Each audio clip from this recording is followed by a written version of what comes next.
இது ஒரு கற்பனையான கல்யாணம். இப்படி மாப்பிள்ளைல பொண்ணு இல்ல. ஆனா இந்த பிரச்சனையை தமிழ்நாடு முதலமைச்சர் தேவையில்லாம கிளப்புறான்னு சொல்லி அண்ணாமலை குற்றம். அவர் கல்யாணமே இல்லைன்னு சொல்லுவார். அவர் கல்யாணமே இல்ல, அது தாலி கட்டுறதுல அது என்ன தாலின்னு கேட்பாரு. அவர் ஆம்பளை புருஷன் இல்ல, அவர் புருஷனா இல்ல, அவர் ஆம்பளை தானான்னு கேட்பாரு. என்ன வேணாலும் கேட்பாரு. ஏன்னா அவர் திட்டமிட்டு அந்த ஒன்றிய அரசு, குறிப்பாக அவருடைய பிஜேபியினுடைய தலைவர்கள் தலைமையிலே சொல்லக்கூடிய அந்த சதி திட்டங்களை அவர் பிறந்த இந்த மண்ணுக்கும் அவர் பேசுகின்ற இந்த தாய்மொழிக்கும் அவர் தொடர்ச்சியாகவே துரோகம் செய்து கொண்டிருக்கிறார்.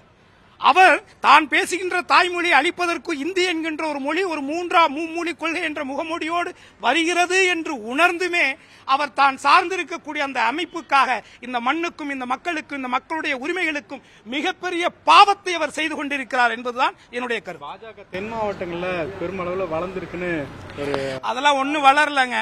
எதுவும் என்ன வளர்ந்திருக்கு? 10 காருக்கு 20 கார் ஆயிருக்கும், 20 கார் 40 கார் ஆயிருக்கும். இருக்கிறவங்க எல்லாம் யாருன்னு பாருங்க, மேக்சிமம் அக்யூஸ்டுங்க தான் இருக்காங்க. வழக்குகள் ஆமா, அதுல இருக்கக்கூடிய மேக்சிமம் குற்ற பின்னணியில் இருக்கக்கூடியவர்கள் தானே பொறுப்பே கொடுக்கிறாரு அண்ணாமலை அவர்கள். சார், தலைவர் போலீஸா இருந்தாலும் போலீஸ் செய்யற காரியம் அது. எந்த ஊர்ல எந்த போலீஸ் திருடனை பிடிக்கிறதுக்கு தான் போலீஸ். ஆனா திருடனை உருவாக்குறதுக்கு எப்படி பேரு? அவருக்கு என்ன பேரு? அவரை எப்படி நீங்க போலீஸ்னு சொல்லுவீங்க?